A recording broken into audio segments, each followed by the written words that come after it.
Okay,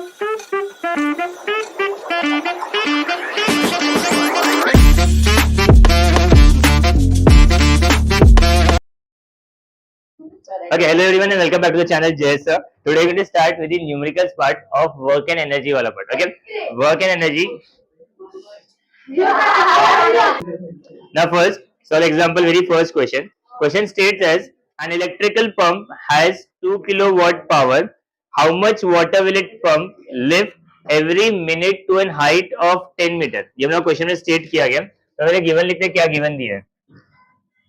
first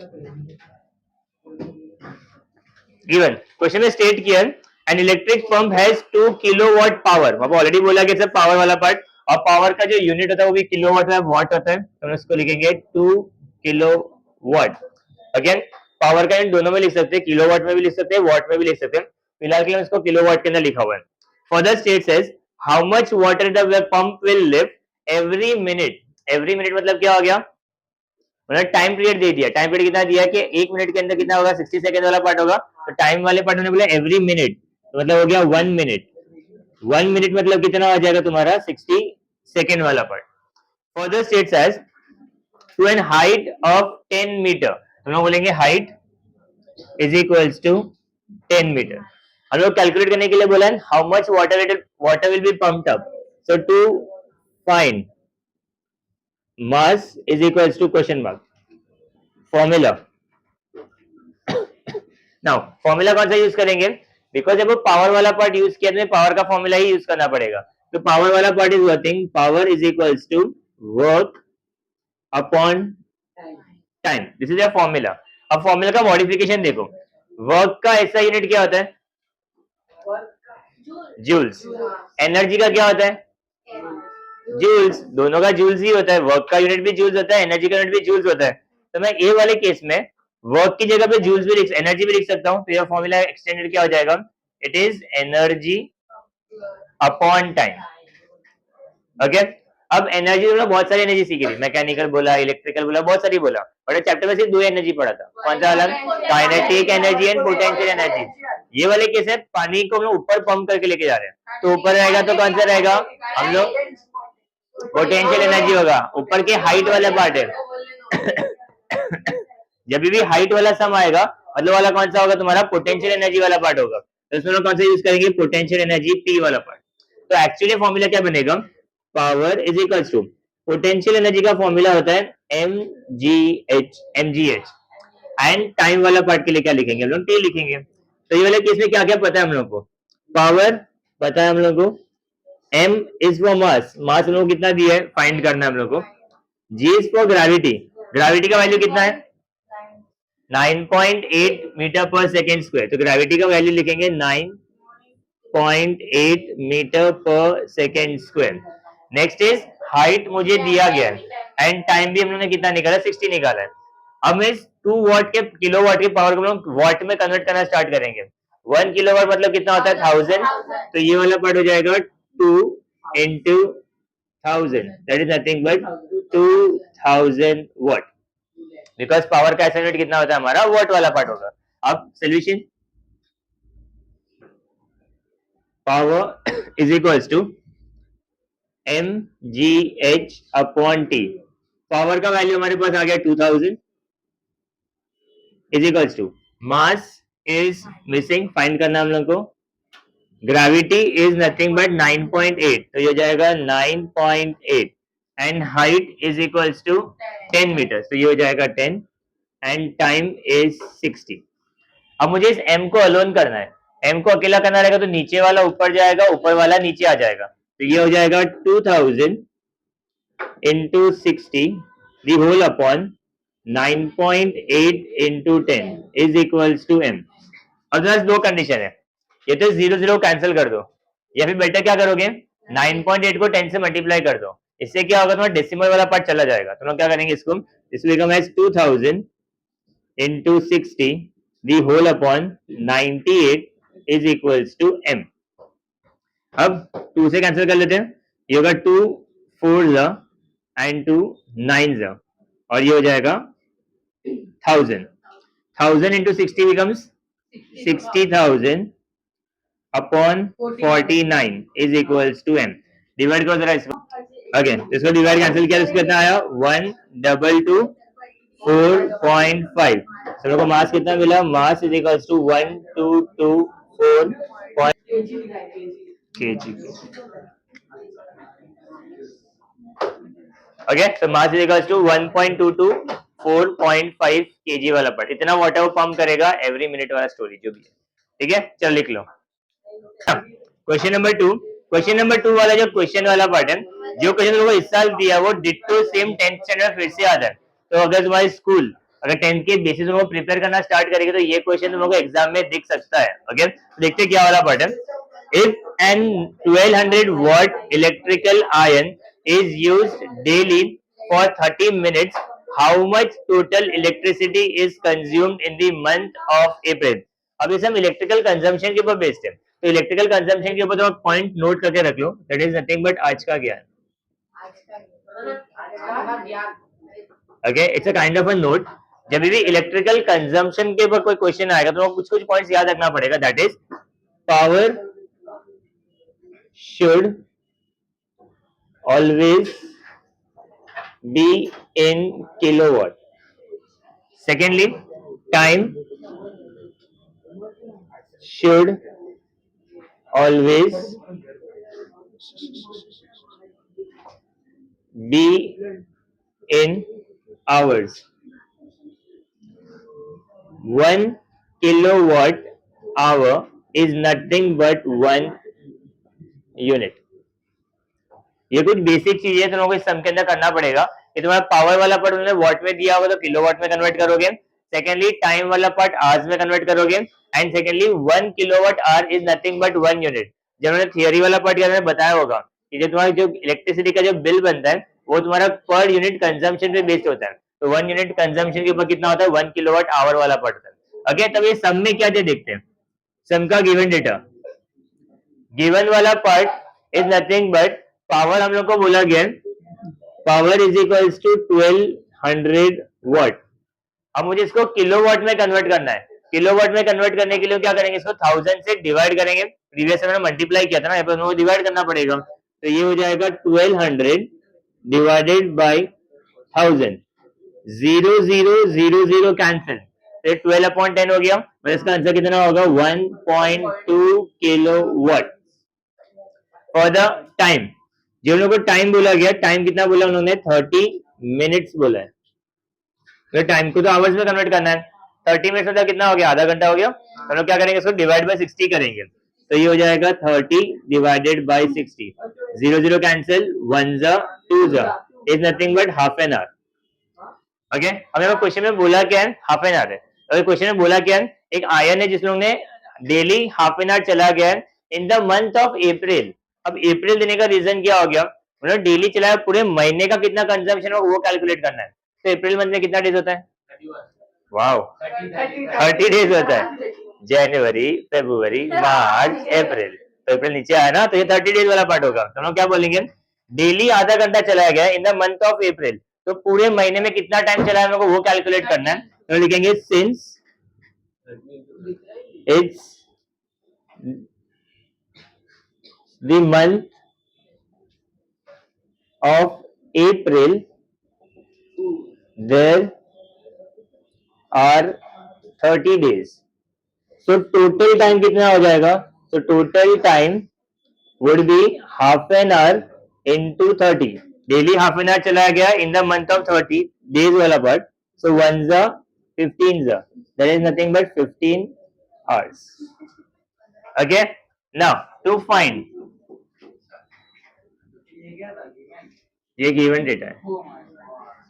to find, क्या find करने बोला है, कितना इलेक्ट्रिकल एनर्जी कंज्यूम किया है। तो टू फाइंड वाला part is electrical energy is nothing but question mark formula. अब फॉर्मूला ध्यान से देखो, फॉर्मूला फिर से वही यूज करेंगे बिकॉज क्वेश्चन में पावर वाला पार्ट दिया है, तो पावर का फॉर्मूला यूज कर रहे हैं हम लोग। तो power is nothing but work upon time, but मैं अब वर्क वाले पार्ट को एनर्जी से रिप्लेस कर रहे हैं, फिर से सेम है बिकॉज वर्क एंड एनर्जी का दोनों का यूनिट सेम होता है। मैं वर्क वाले पार्ट को एनर्जी से रिप्लेस करूंगा। अब यहाँ पर कौन सा एनर्जी यूज करेंगे, मुझे इलेक्ट्रिकल एनर्जी चाहिए, तो मैं इस वर्क वाले पार्ट को इलेक्ट्रिकल एनर्जी से रिप्लेस कर रहा हूँ, तो मैं इस वर्क को हटा देता हूँ और फॉर्मूला में लिखेंगे इलेक्ट्रिकल एनर्जी। ओके, सो हम इसको क्रॉस मल्टीप्लाई कर लेंगे तो एक्चुअल फॉर्मूला क्या बनेगा, solution power is equals to electrical energy upon time. For the power वाला पार्ट, पावर हम लोग कितना दिया हुआ है, इट इज 1.2, तो ये हो गया 1.2 is equals to electrical energy upon time, हमारे पास कितना हो गया 15 आवर्स, तो ये हो जाएगा 15। हम लोग सिंपली 15 को 1.2 से मल्टीप्लाई करेंगे, so electrical energy is equals to 1.2 into 15, 1.2 को इंटू 15 से मल्टीप्लाई करोगे, answer would be 18 kilowatt hours, या फिर हम इसको लिखेंगे और 18 units. That's your answer. Question number 3, C वाला क्वेश्चन, सी वाला part is if the energy of a ball falling from a height of 10 meter is reduced by 40%, how high will it rebound? अब question वाला part simple ये बोलना चाहता है कि एक बॉल है, इसको उन्होंने एक टॉप हाइट से नीचे की तरफ थ्रो किया है, जब उसको नीचे की तरफ थ्रो किया होगा तो बॉल फिर से रिबाउंड करके ऊपर जाना स्टार्ट करेगा, बट जितना हाइट से फेंका होगा ये फिर से उतना हाइट तो अटेन करेगा नहीं, तो हम लोग को हाइट बोल दिया गया 10 मीटर्स, तो रिटर्न कितना हाइट वापस जाएगा ये हम लोग कैलकुलेट करने के लिए बोला है। फिलहाल के लोगों को ये बोला है इसकी जो भी एनर्जी है, जितनी भी ताकत से फेंका हो गया, ये इसकी 100% एनर्जी होगी, जब फिर से रिबाउंड करके ऊपर जाएगा, इसका जो एनर्जी होगा वो पहले से 40% रिड्यूस हो रहा है, मतलब कितना हो जाएगा, 100 में से 40 रिड्यूस करो तो कितना होगा, 60% का एनर्जी इसके बाद बचा होगा, तो इसके वजह से कितना हाइट अटेन करेगा हम लोग को ये कैलकुलेट करना है। अब ये वाले पार्ट में क्या होगा, एनर्जी का फॉर्मूला सम आया और इट्स रिलेटेड टू हाइट वाला पार्ट, मतलब हम लोग पोटेंशियल एनर्जी का रिक्वायरमेंट है, क्योंकि हम लोग क्या करेंगे, ऑब्जेक्ट ऊपर से नीचे आता है, मतलब कौन सा होगा, पोटेंशियल एनर्जी होगा, तो हम दोनों वाले पार्ट के इसके लिए लिख लेते हैं कि क्या गिवन डेटा दिया है। It is see some given first h1 height वाला part, height is equals to 10 metre, ये हो गया मेरा फर्स्ट वाला पार्ट। हाइट तो हम लोग कैलकुलेट करने के लिए बोला है, और इस ऑब्जेक्ट का फर्स्ट पोटेंशियल एनर्जी हम लोग अज्यूम कर रहे हैं टू बी एज 100, रिबाउंड 100% बोला, कितनी ताकत होगी उसकी 100% अज्यूम कर रहे हैं हम लोग, मतलब इसको मैंने 2 की ताकत से फेंका हो या 10 की ताकत से फेंका हो, जितनी भी ताकत से फेंका होगा मेरा 100% होगा, जितनी ताकत से फेंका होगा उसका 40% कम हो रहा है, तो उसको हम लोग 100% अज्यूम करेंगे। तो एग्जाम्पल समझ ले, तूने 20 मार्क का पेपर लिखा तो मेरा रिजल्ट तो 100% ही बनेगा ना, अगर तू 80 मार्क्स का पेपर लिखेगा तो मेरा रिजल्ट तो 100% से बनेगा, तो मार्क्स कितना भी हो तेरा रिजल्ट हमेशा 100% पे आता है, तो ऐसा ये वाला भी 100% कहलाएगा। Again similarly potential energy of rebounding second bounce के टाइम पे इसका 40% लेस हो रहा है, मतलब ये हो जाएगा 100 माइनस 40, तो कितना हो जाएगा, 60 हो जाएगा। To calculate, to find height कितना रिटर्न जाएगा, तो height 2 is equals to question mark. Okay, now formula potential energy is nothing but mgh. Now solution, first potential energy of the first one is nothing but mgh1, तो हम लोग value place करेंगे, potential energy of the first one is 100, ने बाद में place करेंगे, ठीक है, इसको हम प्लेस करते हैं इक्वेशन नंबर 1।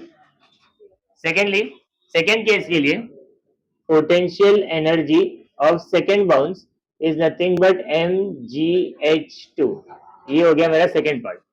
ना किसी किसी के दिमाग में ये आ सकता है कि सर पोटेंशियल एनर्जी यहाँ पर 1 लिखा है, यहाँ पर 2 लिखा है, हाइट के लिए 1 लिखा और हाइट के लिए 2 लिखा है, बट m और g के यहाँ पर 1 and 2 नहीं लिखा गया। उसका रीजन ये, मास ऑफ द ऑब्जेक्ट चेंज होने वाला नहीं है, अगर बॉल को बाउंस करके टकरा के ऊपर आएगा तो उसका मास चेंज नहीं होने वाला है। सेकेंड वाला पार्ट, ग्रेविटी जो उस पर एक्ट कर रहा होगा और रिबाउंस होने के बाद भी ग्रेविटी उतना ही एक्ट करेगा, तो इसमें ना ग्रेविटी में चेंज है ना मास में चेंज आ रहा है, बट पोटेंशियल एनर्जी भी चेंज हो रहा है उसका और हाइट भी चेंज हो रहा है, उसको 1 and 2 से डिनोट किया गया है। अगेन हम लोग करेंगे dividing equation 1 and equation number 2, left side divide करेंगे, ये होगा potential energy of the first one upon potential energy of the second one is equals to mgh1 upon mgh2। Mass and gravity both are equal, तो ये वाला part cancel हो जाएगा। Potential energy of the first one is 100, तो ये होगा 100 upon potential energy of the second one is 60, तो ये हो जाएगा 60 is equals to height h1 is 10, height h2 is 2। Now पहले इस प्लेस में कैंसिलेशन कर लेते हैं, 0 एंड 0 कैंसिल। मुझे h2 कैलकुलेट करना है, तो ये इधर जाएगा, ये नीचे आएगा, और सिमिलरली ये भी क्रॉस मल्टीप्लाई होगा, तो पूरा क्रॉस मल्टीप्लाई कर लेंगे।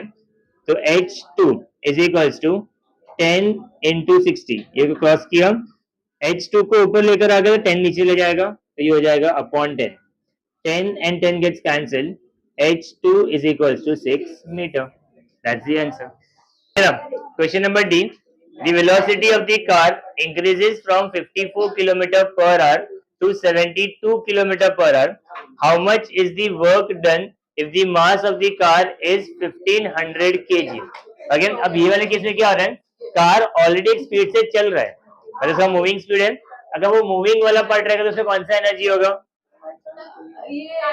काइनेटिक एनर्जी होगा।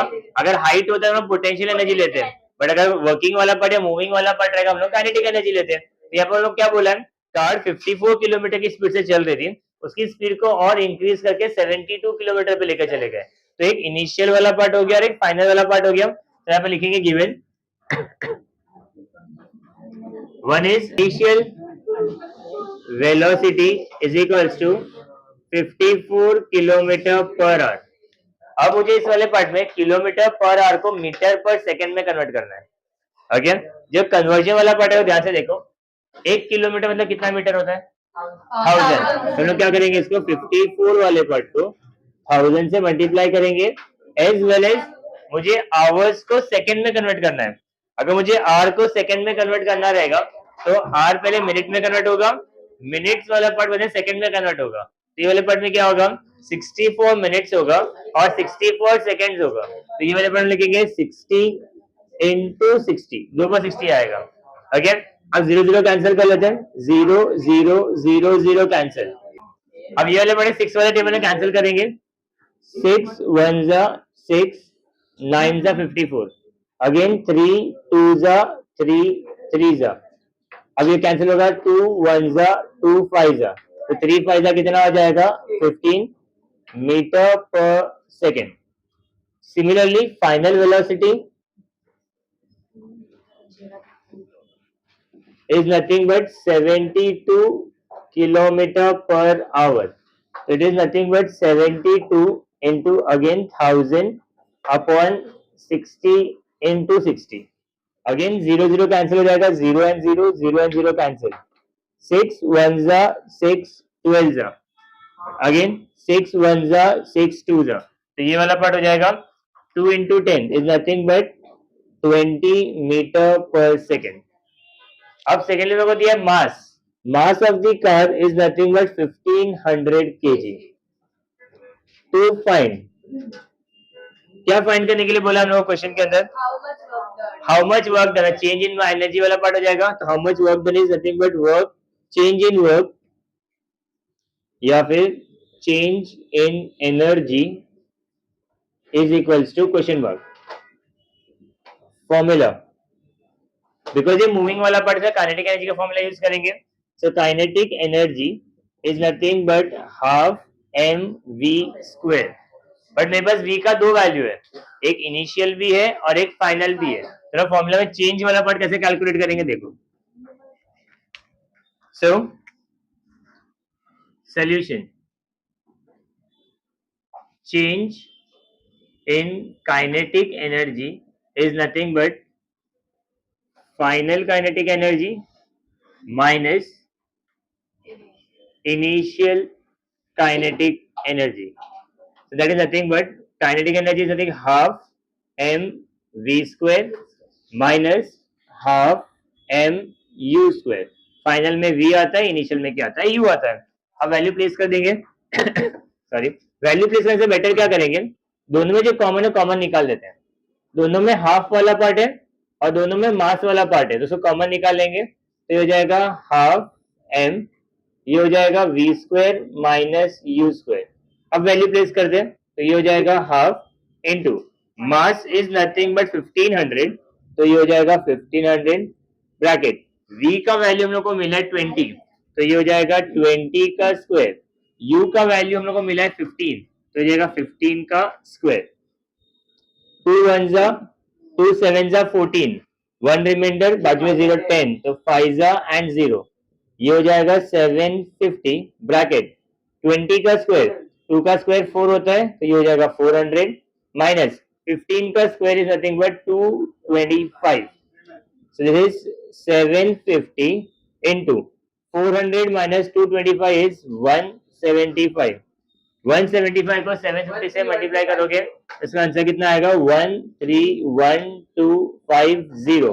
दिस इज एनर्जी, तो एनर्जी का यूनिट क्या होगा, जूल्स होगा। That's your answer. ओके, चलो लिख लो। ठीक है, चलो ठीक है। Sum number E, Ravi applied a force of 10 newton and moved a book 30 centimeter in the direction of the force. How much was the work done by Ravi? और simple सम है।